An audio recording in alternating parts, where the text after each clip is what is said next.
Hi, everyone. Thanks for joining us. We're going to get started shortly after everyone from the waiting room joins the webinar room. So just give a couple of minutes for everyone to join and we'll get started with the Lunch and Learn.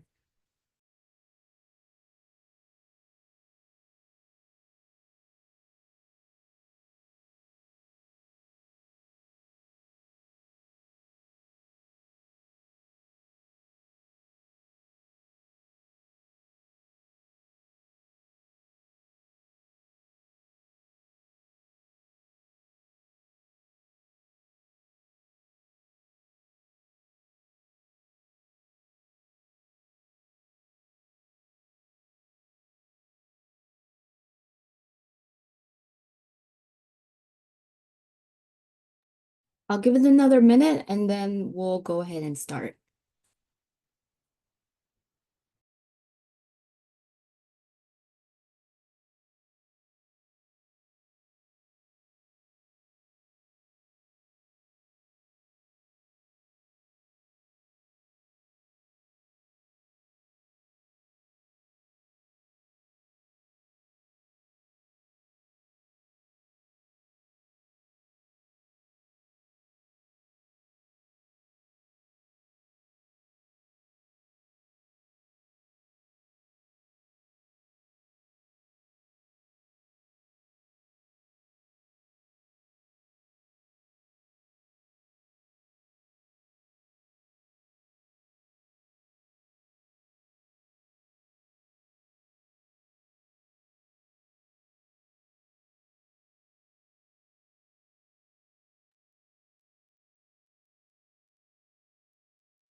Okay, so hi everyone. Go ahead and get started. I'm Quinn Nguyen, a research associate here at the Blanco Center at UL Lafayette and coordinator for the Whole Health Louisiana project. I hold a master's degree in social work and public health from Columbia University, and I will be facilitating today's webinar and all of the Lunch and Learn webinars to come, along with my colleagues here at the Blanco Center. If you're unfamiliar with what Whole Health Louisiana is, Whole Health Louisiana is the state's cross-sector initiative intended to systematically address, mitigate, and prevent childhood adversity within our systems of care and support. Whole Health Louisiana has 4 priority areas and goals: collaboration, awareness, workforce, and prevention and healing. With these priorities in mind, Whole Health Louisiana's vision is to build a state where children, families, and community members across Louisiana are healthy and thriving, regardless of who they are or where they live. The Louisiana Department of Health serves as the public sector anchor and funder for the Whole Health Louisiana project, and the Blanco Center is leading the plan's implementation and evaluation plan. As part of this initiative, we are holding a variety of different activities meant to raise awareness and deepen the conversation on trauma-informed care practices. Our virtual Lunch and Learn series touch on the workforce priority area of the Whole Health Louisiana plan and features presentations from industry professionals and subject matter experts. We have a webinar planned for one Thursday of each month through June, and each webinar will touch on various topics related to the goals and objectives of Whole Health Louisiana. Our planned webinars are listed on the Eventbrite page that you all use to register for today's event. And in addition to the webinar series, Whole Health Louisiana is conducting in-person regional trauma-informed care training sessions across the state of Louisiana, with our next one in New Orleans. If you're interested in attending our next regional training, feel free to contact me or any of the Blanco Center staff, or check in with the link that is dropped in the chat. All right, so now all that is out of the way, I'm going to go ahead and introduce our speaker, Dr. Allison Boothe Trigg, who is here with us. She received her bachelor's degree at LSU, a master's in clinical psychology with a focus on family therapy at Pepperdine University, and a master's and a doctoral degree in clinical psychology at the University of Alabama with a child and adolescent focus.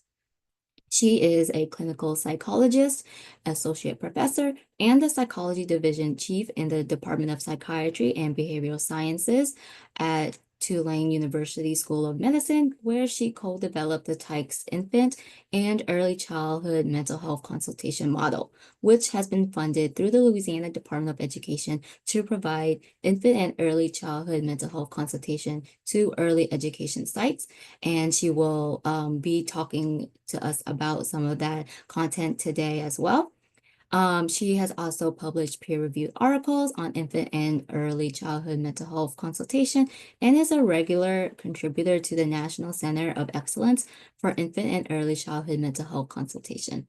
She has also co-edited the book, Managing Behavioral Issues in Child Care in Schools, a Quick Reference Guide, published by the American Academy of Pediatrics.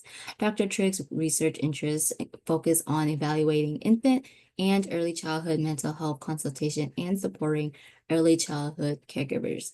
Let's give a warm welcome to Dr. Trigg, who will be speaking to us about her research interests. I'm going to hand it over to you. You can go ahead and put your slides up. All right, thank you so much, Quinn. It's always,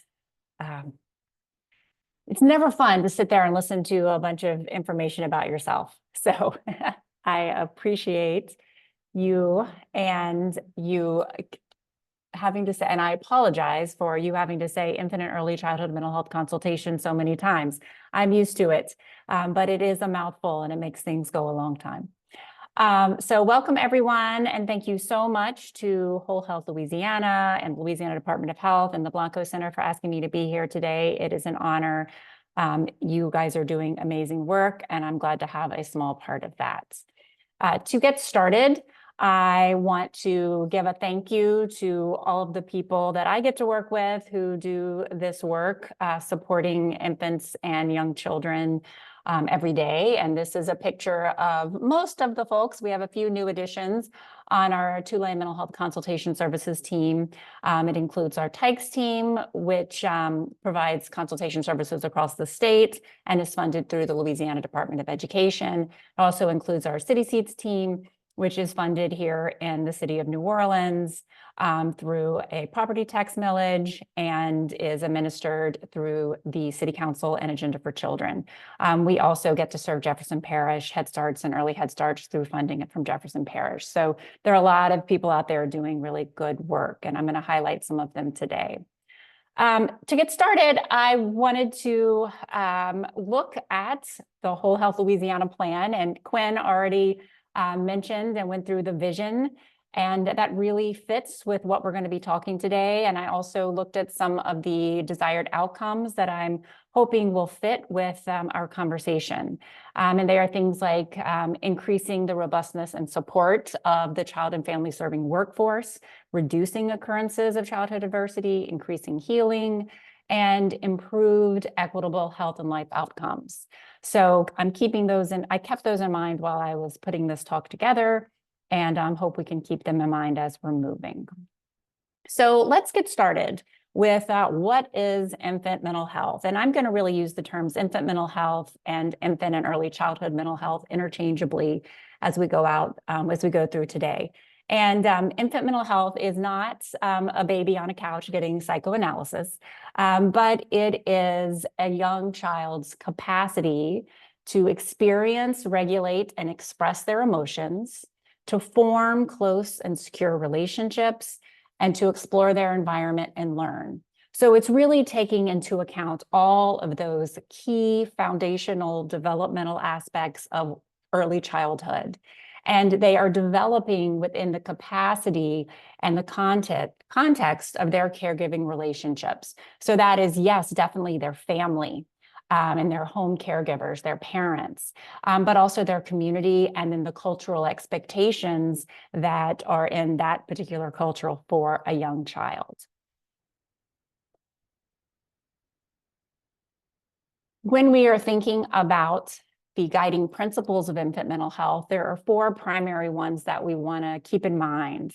And it's that infant mental health is at its core relationship focused. So we are consistently using relationships as the primary framework for understanding young children, for thinking about any concerns that arise, and for putting together interventions.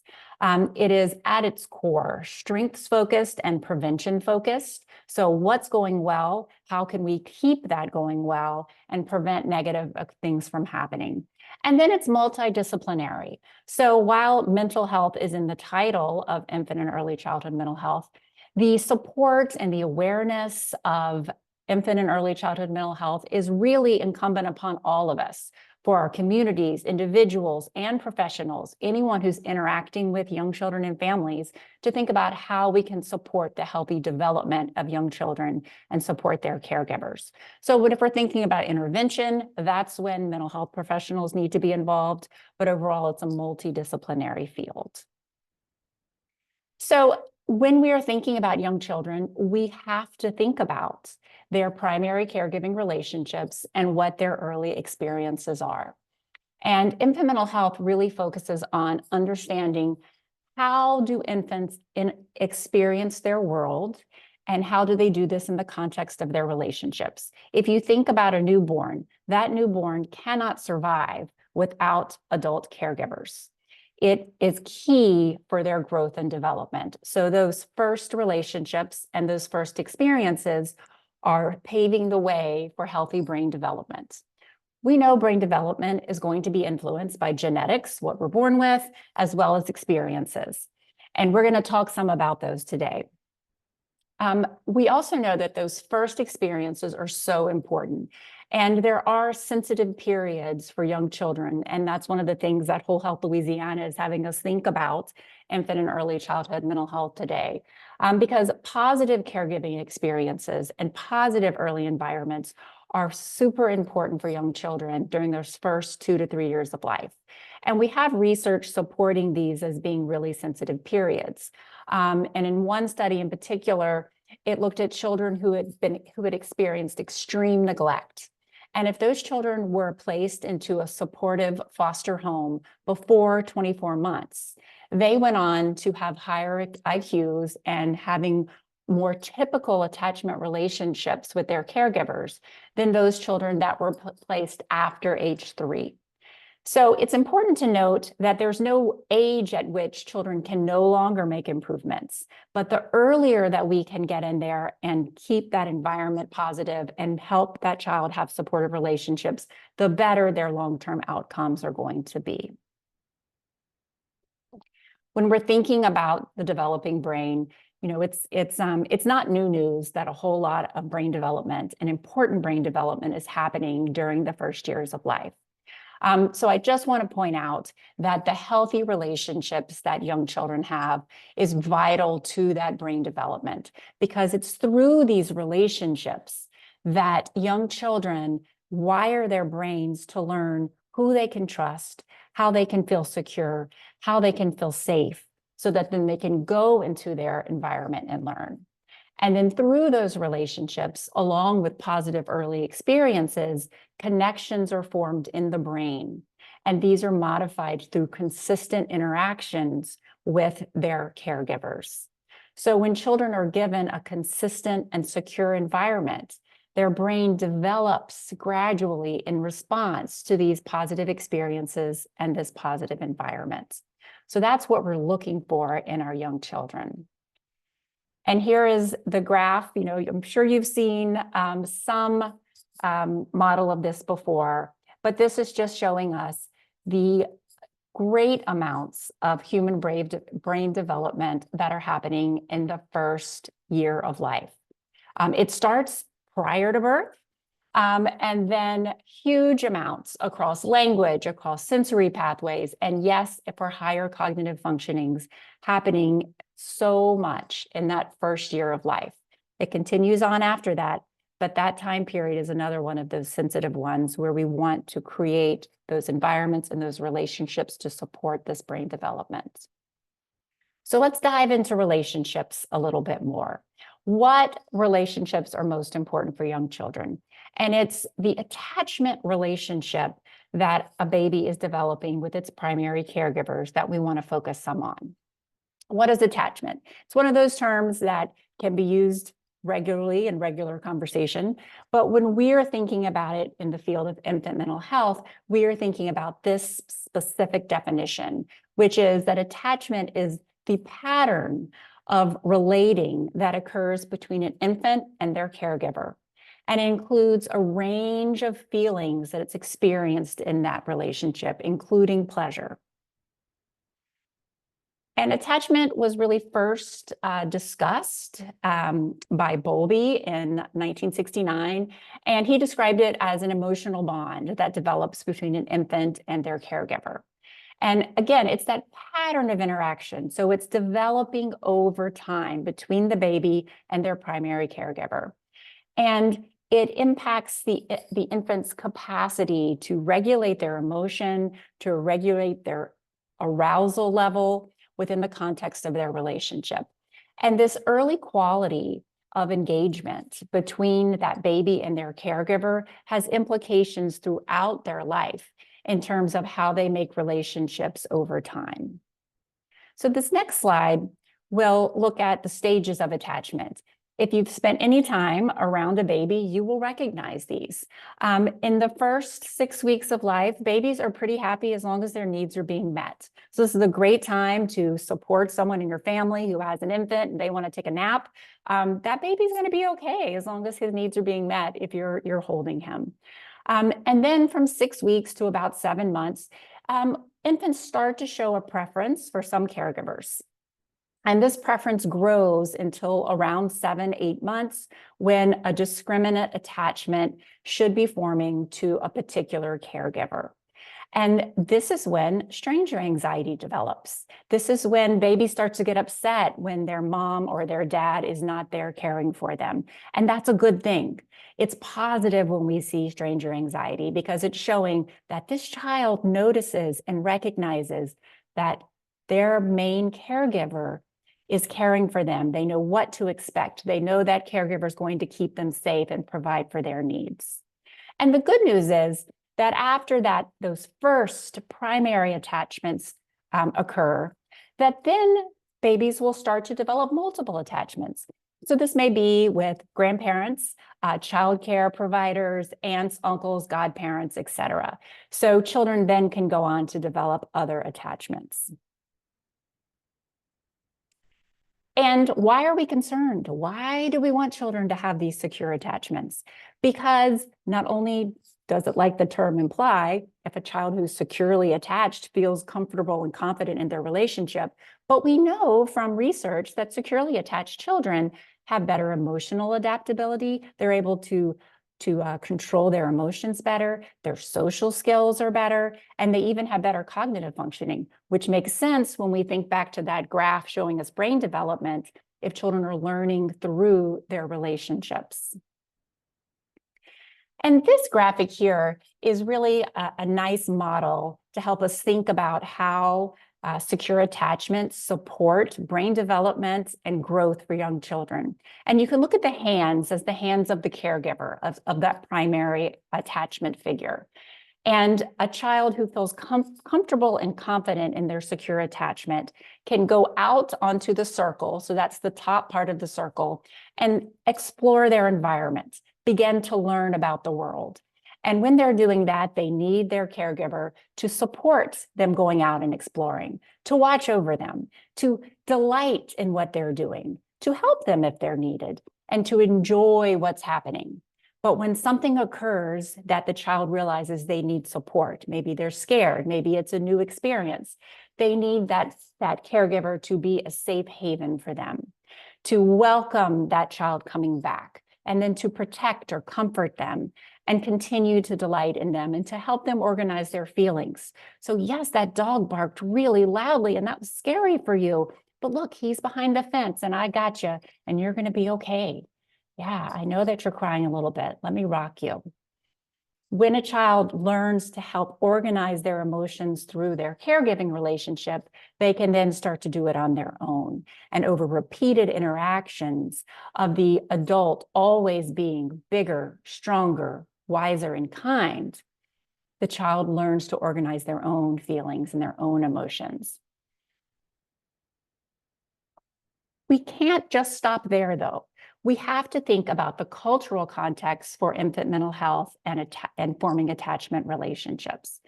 And culture is another term, like attachment, that we use a lot. But what does it mean? What are we talking about when we say culture? And so we are talking about here that culture includes attitudes and values and beliefs and behaviors that are passed down from generation to generation, but without explanation. So we have a lot of culture here in Louisiana, and we may contrast our Louisiana culture. You know, it's getting a little cool out, and so we're going to eat gumbo, as different than what might be happening in the Northeast when the weather gets a little cooler. That's an example of culture, and there are many, many.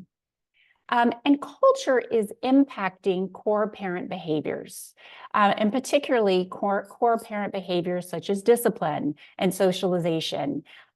They are impacted by complex interactions that occur between attachment relationships, both that parent's attachment relationship is when they were being parented, as well as cultural norms and how individuals are socialized. So one example of this, or a way of thinking about this, is that young children learn about emotion regulation within their attachment relationship with their primary caregivers. And that relationship exists within a culture and within a community. And studies have found that, for example, maternal support for children's expression of negative emotions is different if we're looking at white mothers versus African-American mothers.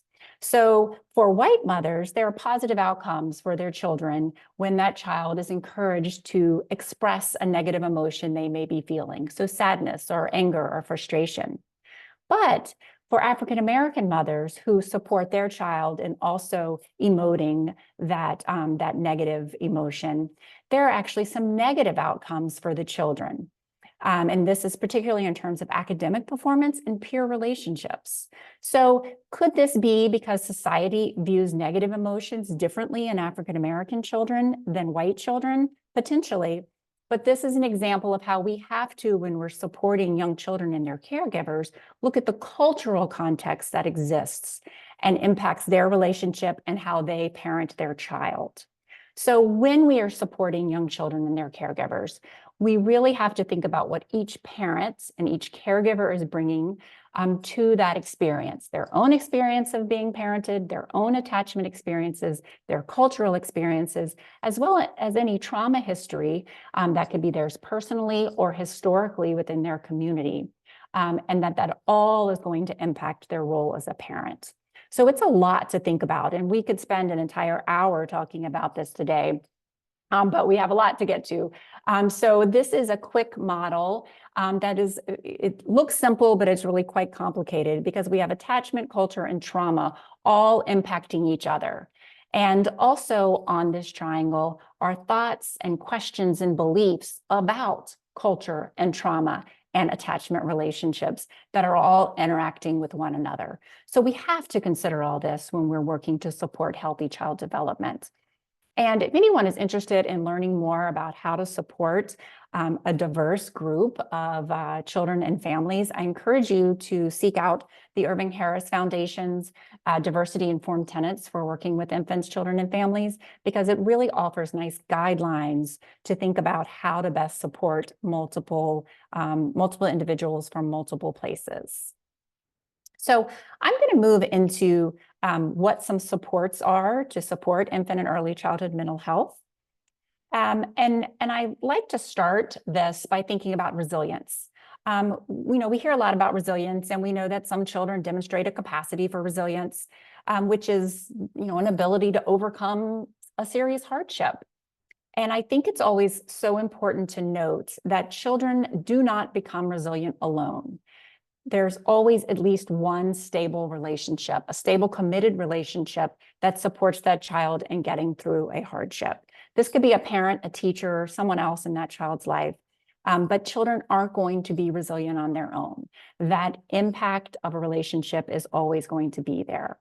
I hope that through programs and focuses from places like Whole Health Louisiana, that we can create a world where fewer children need to become resilient, and instead we're supporting healthy development. But in order to support resilience with where we are now, we need to think about those relationships that young children have. And if we're thinking about relationships, we have to be aware that parents and other people who are caring for children at home, so grandparents or kinship care, they're struggling. And this is not necessarily new. The parents of young children historically have reported higher levels of stress than parents of older children. But COVID-19 and the COVID-19 pandemic really exacerbated issues that were there. So this is just highlighting a few different studies that are out there. There was one meta-analysis, which is looking at a whole lot of different studies at the same time and looking for similarities across them. One looked at 18 studies and found across those there were increased levels of depression and anxiety in mothers of young children during the COVID-19 pandemic. Probably not surprising, but to most of us.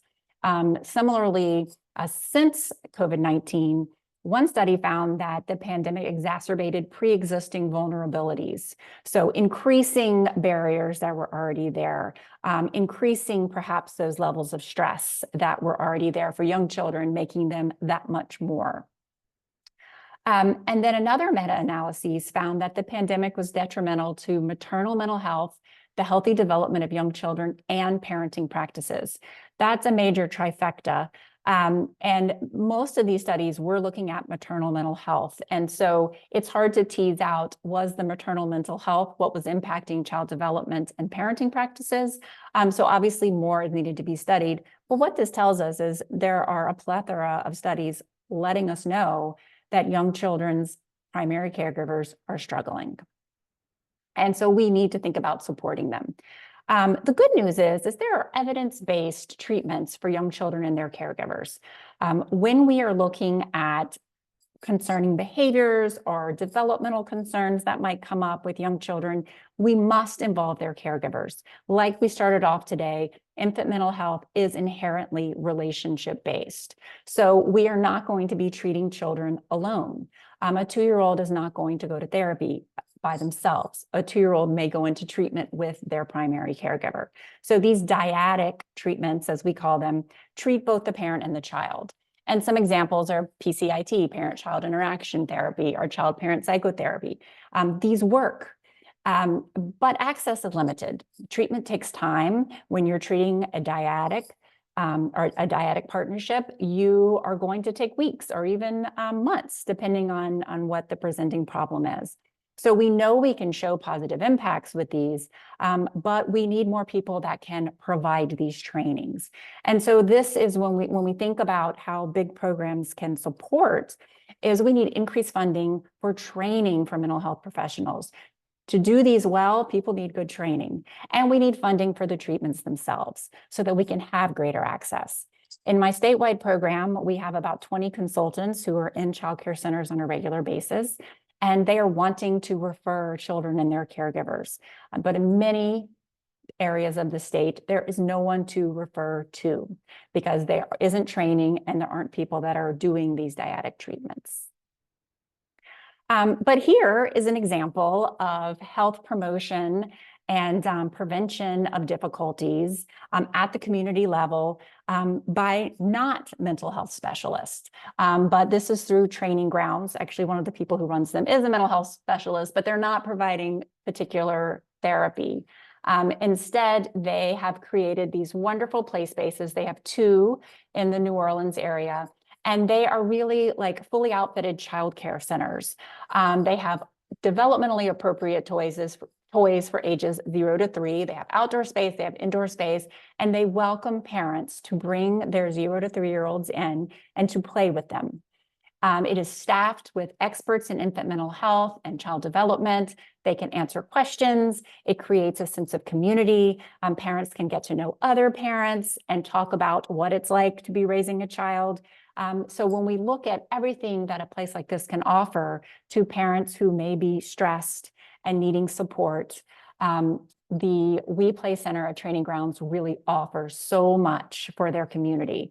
And then they also offer additional things beyond these play spaces, which is parent training on developing child, support groups, baby cafes for pregnant moms, and it's free of charge for parents. So it's funded through grants and other funding sources. And it's really such a wonderful example of how the community is working to serve its community members in a way that's not pathologizing, but that is promoting and preventing problems from occurring. So really that strengths-based focus for infant mental health. I want to move now into thinking about early care and education as a context for infant mental health. And it's important, I'm doing this work all the time, but it's important for us to think about caregivers that aren't necessarily at home, because almost 68% of the children in the US as of 2022 had all of their available parents in the workforce. So we have over 14 million children whose parents are working to access or who are using non-parental care for their child. So it's typical that children in the US are being cared for out of home. And it's not necessarily a bad thing. We have studies and we have longitudinal studies that show us that being cared for in a high quality environment in early care and education is associated with positive child outcomes across multiple domains. So better cognitive and academic skills, great social skills, better language development, increased emotional skills. And some of these positive associations occur through things like increased high school graduation rates and on into adulthood. So high quality care in early care and education is important. And it can also be protective for young children who may be experiencing adverse events as a young child. So in particular, studies tell us that high quality childcare can actually protect a baby from the negative effects of potentially living with a mother who has depression. So if they're able to go into a high quality setting, they may not be impacted by the experience of living with a depressed mom. Hopefully we can also get that mom into care, but even if that doesn't happen, that child can have some protective factors of being in a high quality setting. Another study has shown us that children living in poverty who attended high quality care had more positive interactions with their mother. So by being in that quality care setting, we are impacting what's happening at home. And there are probably many different routes that is causing that change there through. We also know, we talked about attachment earlier, and we were kind of mostly thinking about the home caregiver, the parent or the grandparent. But in the US, children typically form attachments with 1 to 4 adults. And childcare teachers are often one of those attachment figures for young children. So we saw the circle of security graphic earlier. This can also be applied to the childcare setting. It's a busier circle because there's so many circles on here, but that childcare teacher is the secure base from which children can go out and explore their environments, but also that safe haven for those children to come back to, be filled up and be supported, to be delighted in and to be comforted in. So the childcare teacher is an attachment figure when things go well for the children in their classroom. I have experiences with this when my children were in childcare. We still remember my daughter's first childcare teacher, Miss Monica. She was amazing. We still have her book from when we left, because she was the secure base and safe haven for my daughter for a while. And I'm so glad we had that experience, because it really just improved her well-being throughout her life by being with Miss Monica. So let's dive into what not just my experience, but what does the research tell us about attachment with childcare teachers? Well, it tells us a good bit. Children who have mothers who are less sensitive, who are also attending lower quality childcare, are more likely to have an insecure attachment with their mother. We want to have that secure attachment where the child knows what to expect from their primary caregiver. So if they're not in high quality childcare, less likely to have that secure attachment. For children who may unfortunately need to be removed from their home and they have a disruption in that attachment because they're placed in foster care. If that child can stay in their child care placement where they have an attachment to a child care teacher, this can lessen the negative effects of losing their other attachment figure, their parent. In my experience of working in my earlier career in the with children who had been placed in foster care, unfortunately, often children are also removed from their child care placements. So this is something we can think about from a policy perspective of having not multiple transitions at one time when a child is removed from their home, but allowing them to keep that child care attachment for as long as possible. And we also know that high quality childcare centers promote attachments between children and teachers because it's so important for that child's development.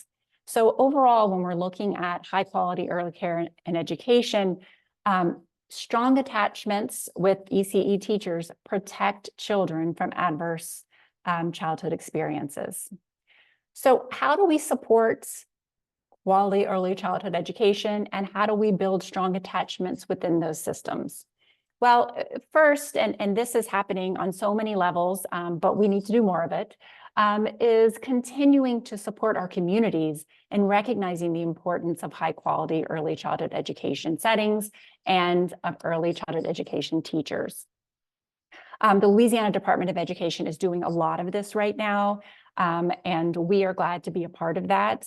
And one particular way that that's happening is through the Early Start networks and the Ready Start networks that are really looking at a community-wide level. How can we increase awareness of the importance of early childhood education and support teachers and families? We also need to support our teachers' well-being. I'm going to get into that in a minute. And then we need to think about how can we consistently increase access to high quality settings. And then the importance of continuity of care in early childhood education settings. And I'm going to dive into continuity of care a little bit because I think it's something that's not talked about as much. And it's really focused on attachment. So when children are moved between classrooms, especially between the ages of 6 weeks and 36 months, it disrupts their attachment with their child care teacher. And we know that that teacher may be one of their primary attachment figures. So when centers support continuity of care, it allows that child to remain with their teachers over a particular time period. And this is going to help keep that healthy, secure attachment going. The National Association for the Education of Young Children encourages continuity of care for 2 or 3 years. And it also can support family relationships. When the parent gets to know their child's teacher, they can communicate more quickly. Peer relationships can develop and stay together over time. And when we don't have continuity of care, so if we have children moving classrooms, sometimes some places it's every 6 months, some places it's every year. When we see this discontinuity of care, and there are more frequent changes of primary caregivers, we may see things like increased aggression, more externalizing negative behaviors, more withdrawn behaviors. And, you know, this is where our consultants are often called in to support children who are showing behavior problems, or what teachers see as behavior problems in a classroom. And often it's when a child has moved classrooms, and we'll hear, well, she was doing so great with her last teacher. They really knew each other. And, you know, this new classroom is more difficult because there are older kids, and there are different expectations. And that's definitely part of it. But I think also it's the loss of that attachment figure that we're seeing there. Not surprisingly, when there are frequent teacher changes, it's also associated with things like the child and the teacher aren't as close. And we don't think very often about how happy is a child in their childcare program. We don't think about what the child is feeling, but children aren't as happy when they're switching teachers a lot.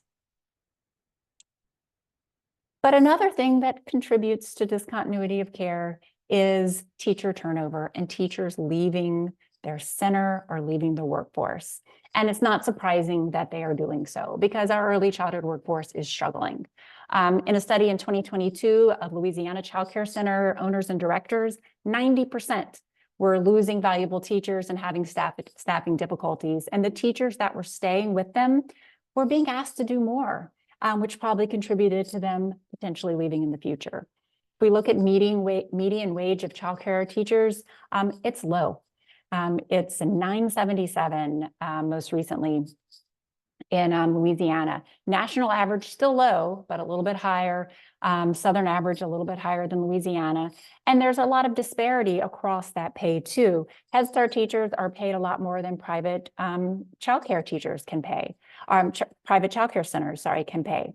And it's understandable. The private childcare owners are struggling with so many things. They're trying to meet ratios. They're trying to train teachers. They're trying to keep their costs low enough that parents can afford this. So it results in, if you're a single parent and you're working in childcare, you could be working full-time and be below the poverty level. And so it's not surprising that we have teachers who are good, who are choosing other fields. So we're seeing high turnover. We're seeing increased workloads. And Louisiana has been thinking about this. We have the school readiness tax credits that are available to teachers. And these can be paid to teachers, even if they don't owe any income taxes. But we need to consistently think about how we can do more. And this is important for those attachment reasons, but also because teachers who are stressed and burned out, even if they're staying in the classroom, if they're stressed and burned out, they aren't going to be as good at providing consistent emotional support or that positive behavior management. We know teachers that have high stress aren't able to model positive emotions as much as we would like them to. And teachers that have high stress, they have more conflict with their students. If any of us think about what it feels like when we're at that really stressed out point, we're probably not the best versions of ourselves. And yet we're asking our early childhood teachers to deal with a lot of stress inside and outside of a classroom and be loving, warm attachment figures for all of the children in their classroom.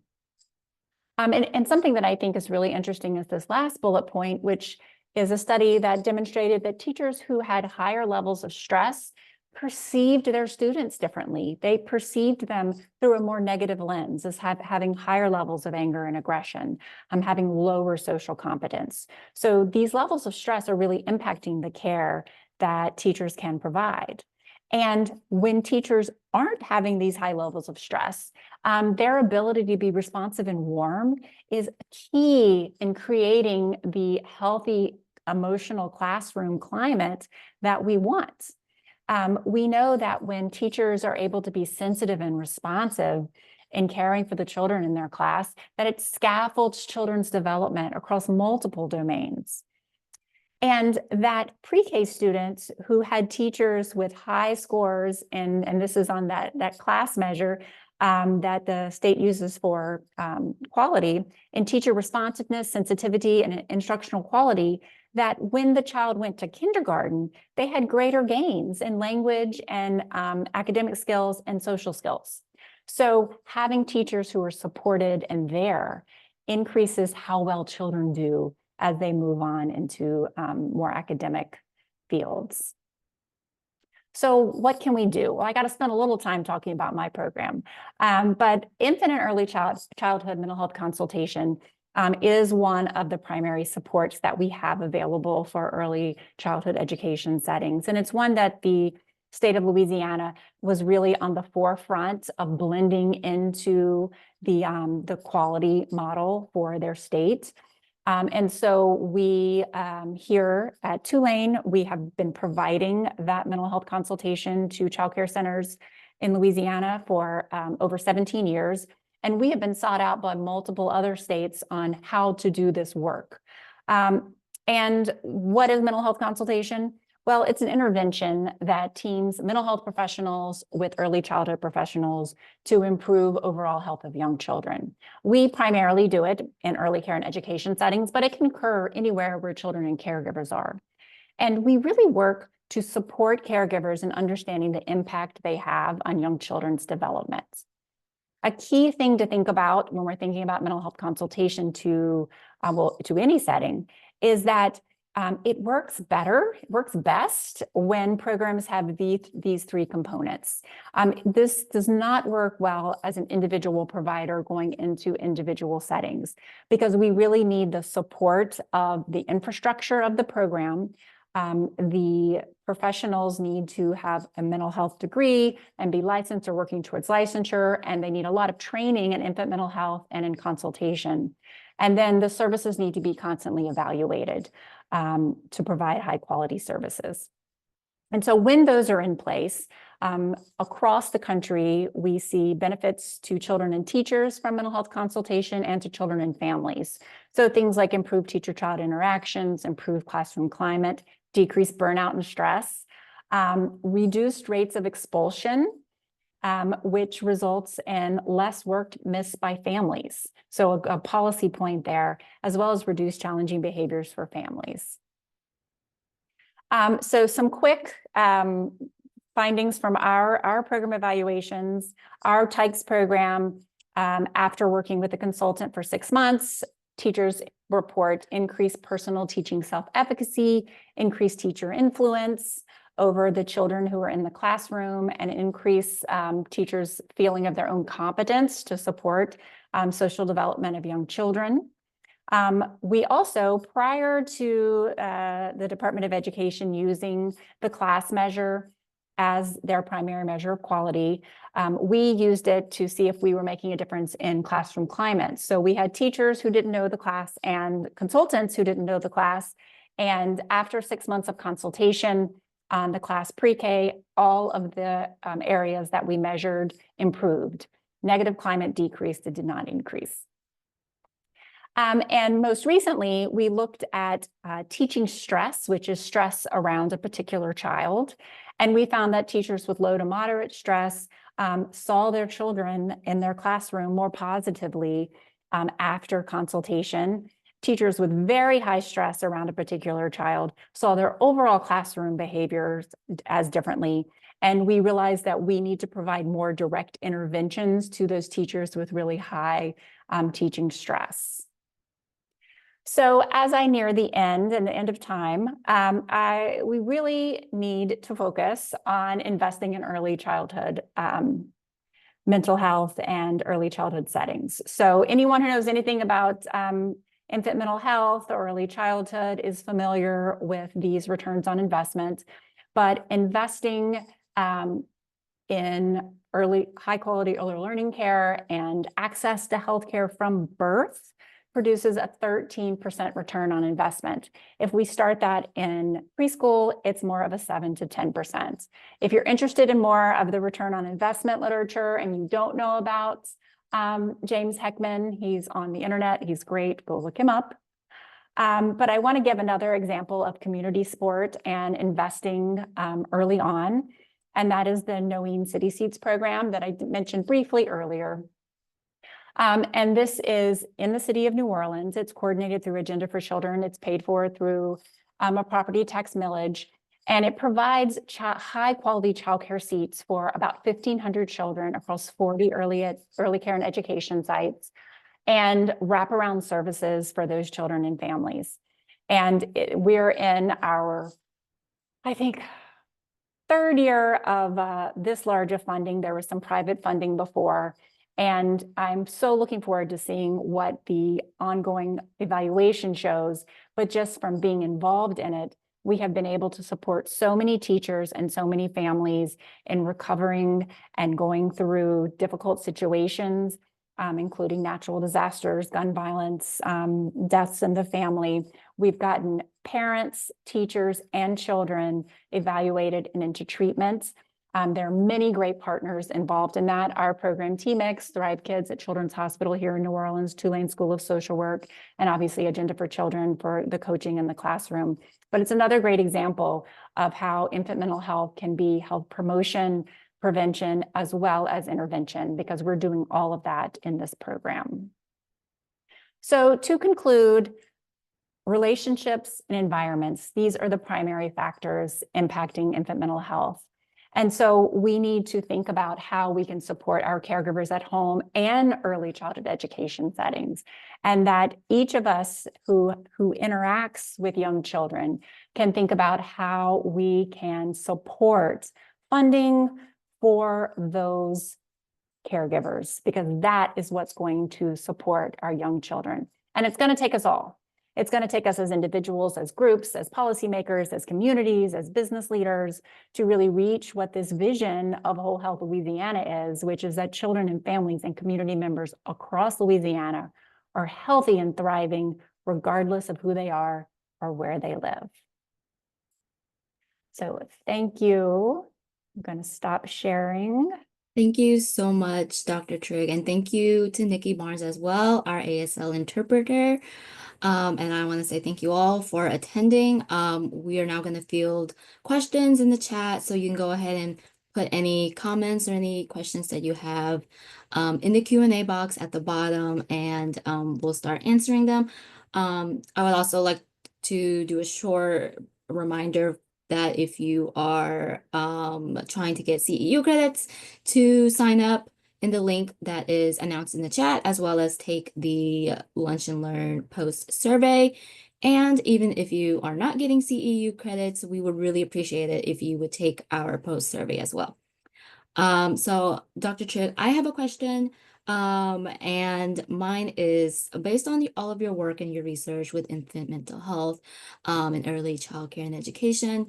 What policies do you recommend, either on the state level or a federal level, that would help support parents, caregivers, and teachers? You know, here at the Blanco Center, we are a public policy center, so we're very interested in any of the policies that are going around in the state. So are you familiar with any, or have you come across any in your work and research? Yes. So and I'm not always good at the names of things, but there has been at the state level money directed into a fund, and it's an early childhood fund that then matches networks around the state money as they raise money to put towards things like quality early childhood seats or quality wraparound services. And that has been a big supporter of the funding of the City Seats program, for example. And I know there are other communities that are also using it. I think Jefferson Parish is, and some other ones. And having that state level money to match either all or a portion of funds that are raised at a community level through whatever works at that community is so impactful, because it allows for that partnership between community and state funding services to figure out what's going to work best at that community level. And so I fully support those types of programs that are looking at interesting ways of funding and then matching it so we have support across different domains.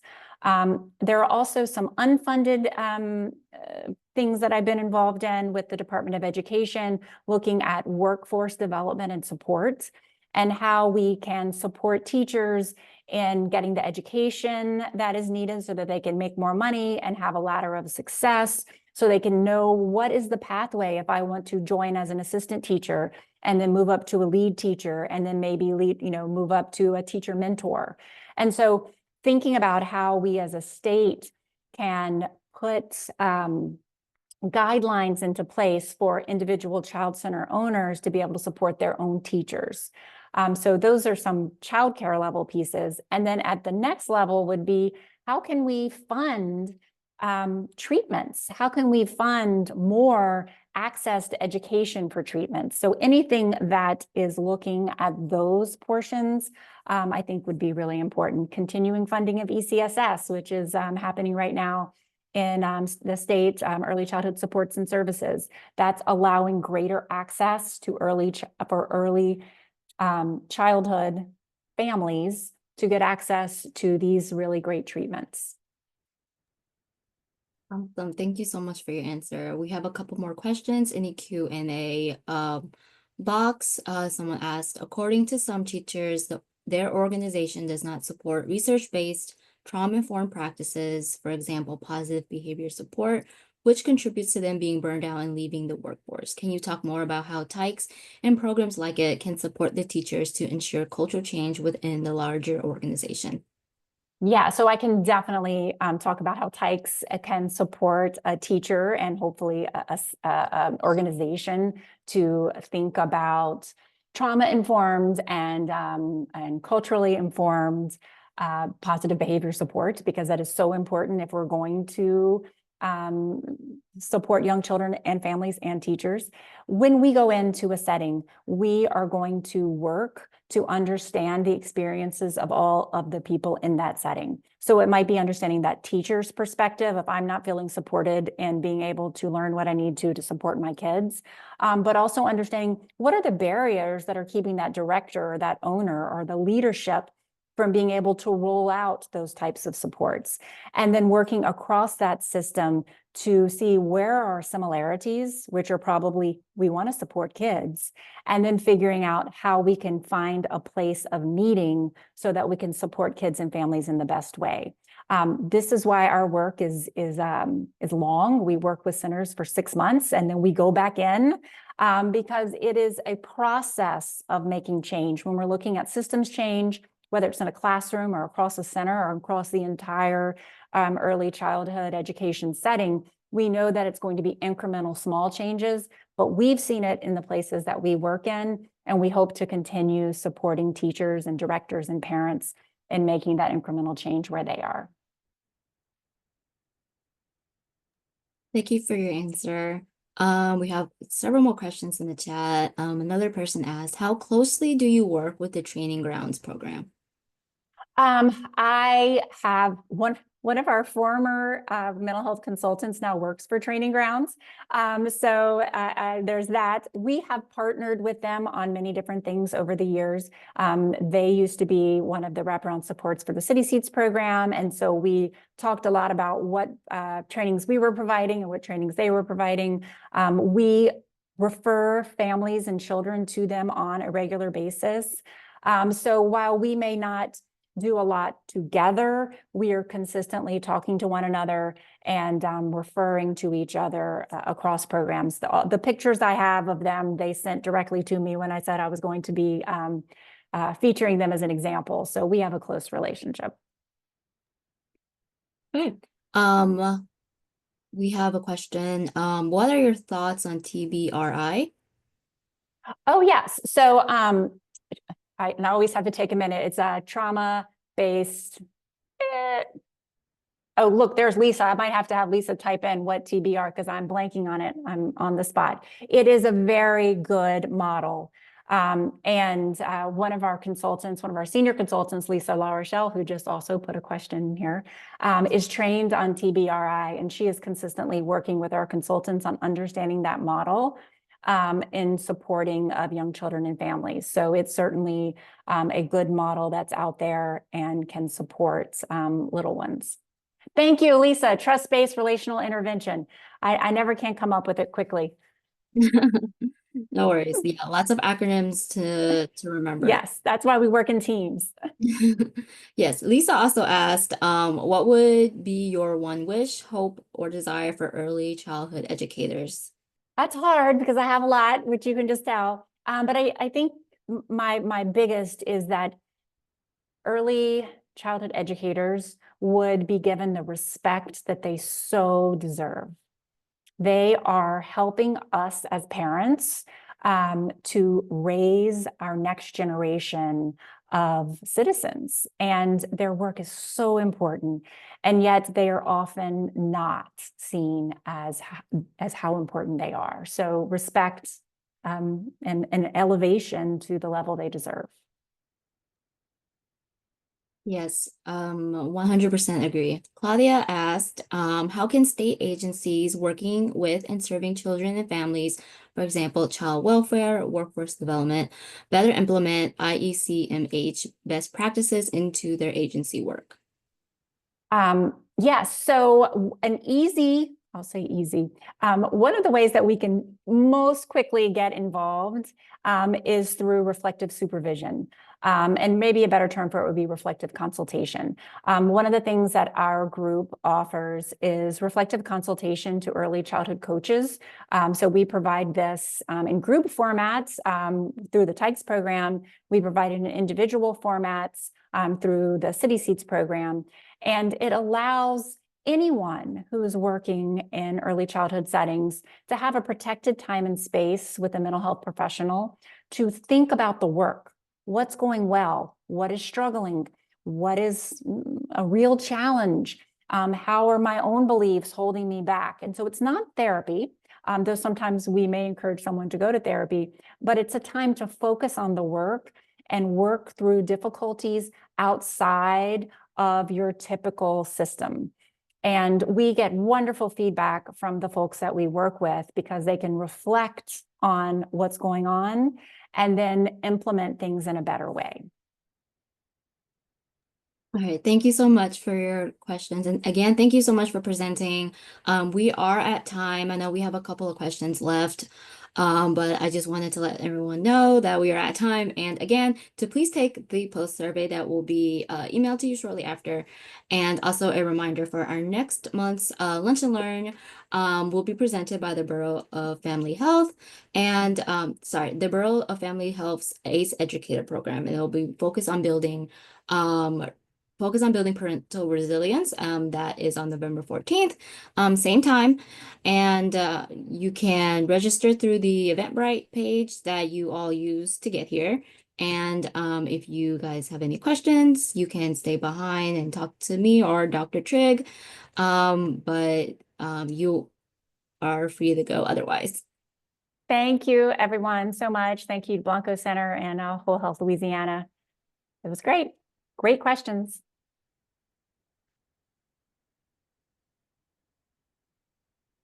Thank you, Quinn. Thank you. And thank you to Nikki for interpreting. Thank you guys both. Yes, hope I wasn't talk too fast for you, Nikki. Okay. All right. Bye.